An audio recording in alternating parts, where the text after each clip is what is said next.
Agora está no seguimento da apresentação da Frade, vai ser apresentada uma investigação feita sobre a preservação da réplica de gesso do púlpito da igreja de Santa Cruz de Coimbra. Já vou passar a falar em inglês, depois vou apresentar em inglês. The presentation is going to be done by António Leitão, Clara Perdigão Calado, Mariana Martins, Mariana Martins, Sara Santos Marta Frade. António Leitão was born in 1999. Started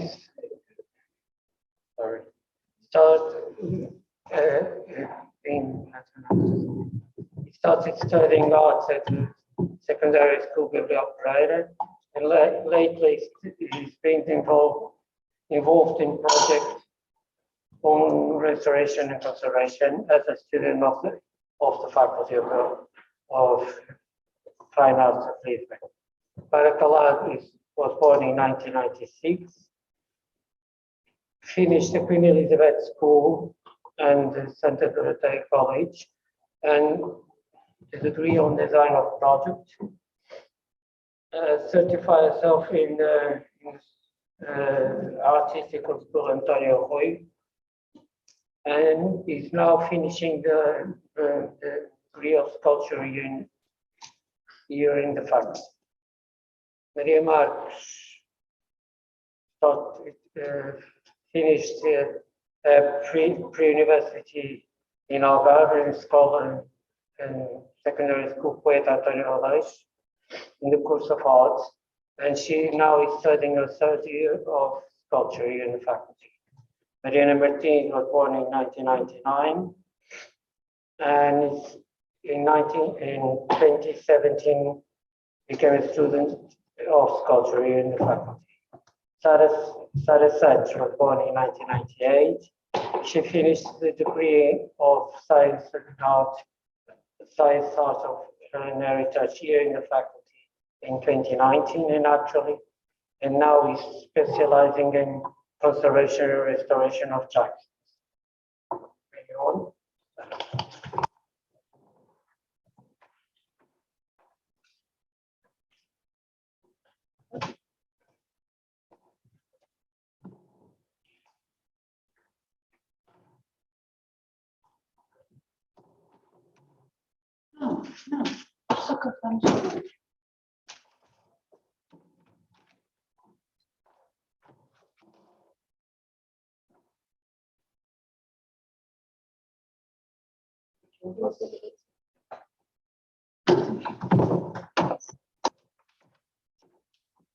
So, good afternoon, welcome. Our work was a student project of the discipline of conservation and restoration of plastic 5 degree with Professor Marta Frade. We have to thank the opportunity to Professor Marta. Professor challenged us to be better, do better, be better. And one thing, we made a presentation in English, but one thing I have to say in Portuguese is obrigado, professor.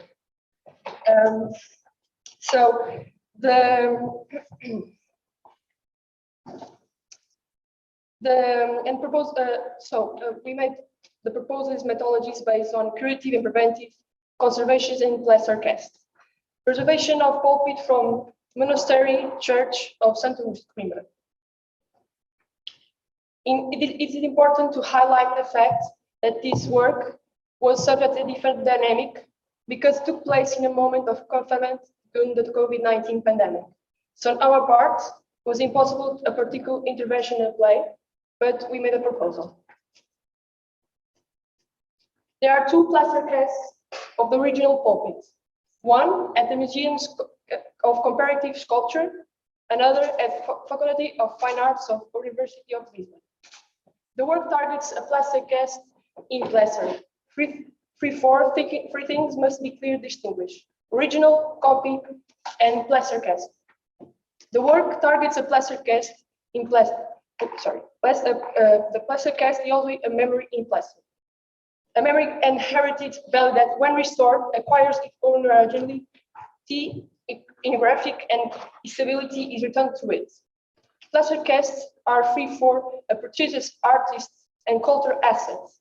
Taking care of their preservation and conservation and restoration is essential.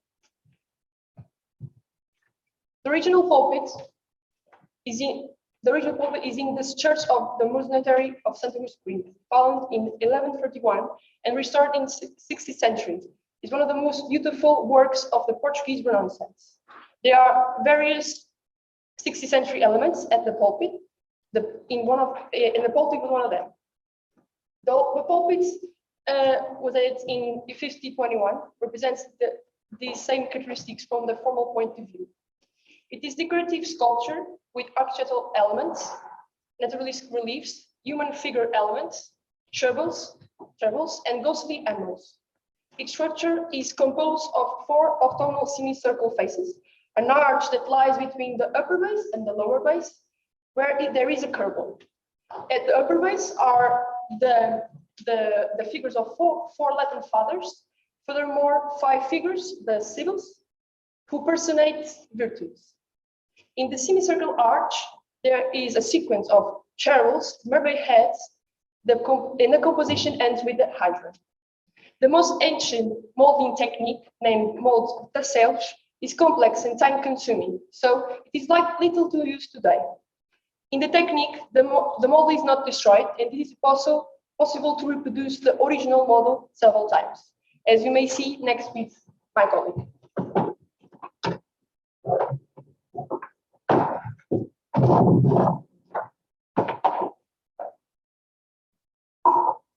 So we follow a methodology. We begin by examining the piece and gather information about the original to compare it with the plaster cast. After that, we conduct a diagnosis on the sculpture. The first step in a restoration process. This is the first step in the restoration process that allows us to better understand the object's context.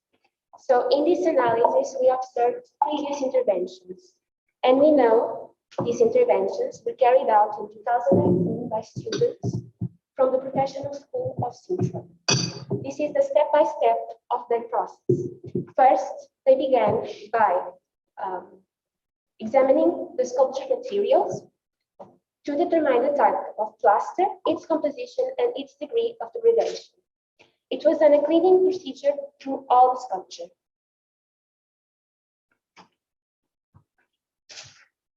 Here, for example, we can see the side-by-side comparisons to the clean plaster and the unclean plaster.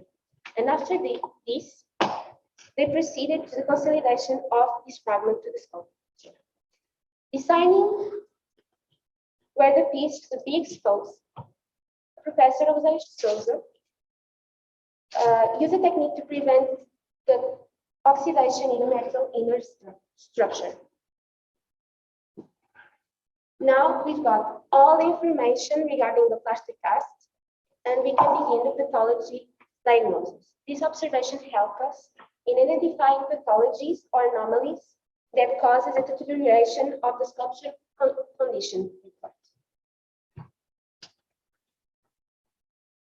So we found mostly gaps through all the sculpture that make it difficult to completely interpret its composition. We were also confronted with an inventory problematic. It happened as a result of the sculpture being found in 3 distinct places and being inventorized with 3 different numbers. So why is this a problem? It's a problem since it led to the sculpture total separation. It was contextualized, as 3 individual sculptures rather than a single object. This issue resulted in a dissociation problem. The concern is now solved since the sculpture, as we saw previously, is now in its proper setting. However, the inaccurate inventorization persists and it can potentially cause problems in the future. Finally, we address the union rights result of a mold of the cells. Due to the separation between the different parts of the sculpture, we believe it's better to consolidate them since it gives a proper reading of the object.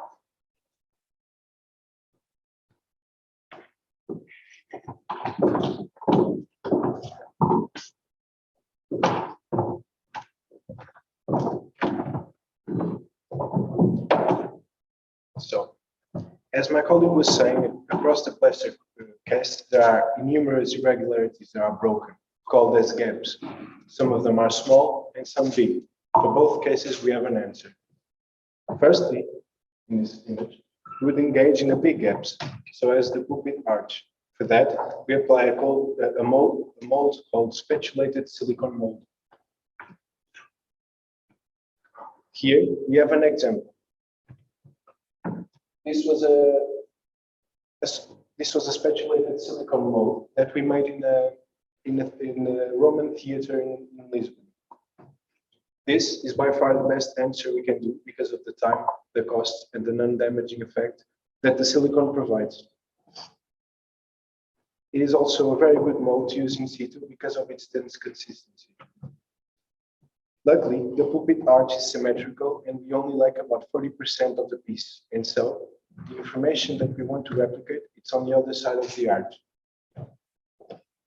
So, it is right about here, in the beginning of this wing, and in the end of this cherub space.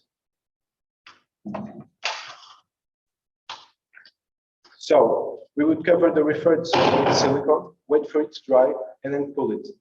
Then, create a back mold to support the silicone, so we could start filling it with plaster and straw to give it consistency and thickness. As you can see, we also lack 3 characters. We only have 2 here in this image, marked in a yellow square. And for those, we would need to go to the Museum of Comparative Sculpture in Mafra in order to do this mold.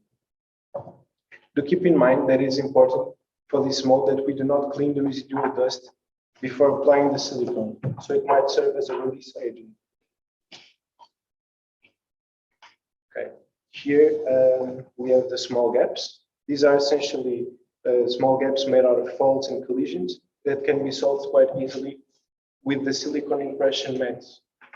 And so, like the pulpit arch case, because of the symmetrical feature that the pulpit possesses, we don't need either the original or the replica that remains in the Museum of Comparative Sculpture as a result of the symmetrical opposite that can be used in order to do the molds. Here we have an example of a silicone impression mat executed by the students of the professional school in Sintra. And here, this is a map we elaborated of the needed molds for the restoration across the plaster cast. Triangle for a spatulated silicone mold and square for a silicone impression mat.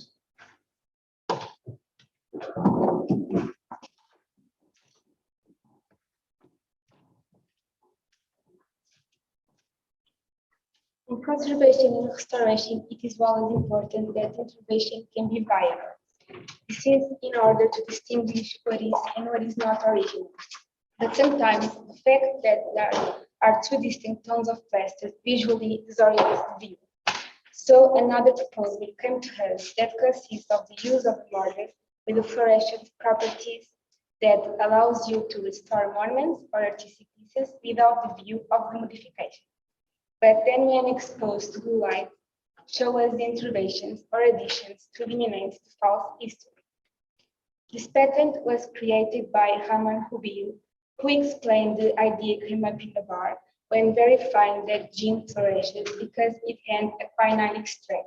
So quinine is the element that makes the mortar fluorescent. This proposal could be very interesting, but if you not use, we will apply a normal plaster and then make a chromatic integration with watercolors in order to distinguish the intervention. When the elements made through the molds have been done, they will be placed in a plaster cast with plaster glue. The fractured elements will also be returned, and this process will give harmony to the plaster cast again because it will be complete. The plaster cast at hand will look like the drawing on the right. It is important to say that the introduction to the plaster cast of pulpit will be continued and completed by other students of Laboratory of Conservation and Restoration of Plasters. Finally, you probably passed through the pulpit when you came here, but in case you haven't seen it, we'd like to invite you to see with your own eyes at the end of the session outside the auditorium. Thank you for your attention.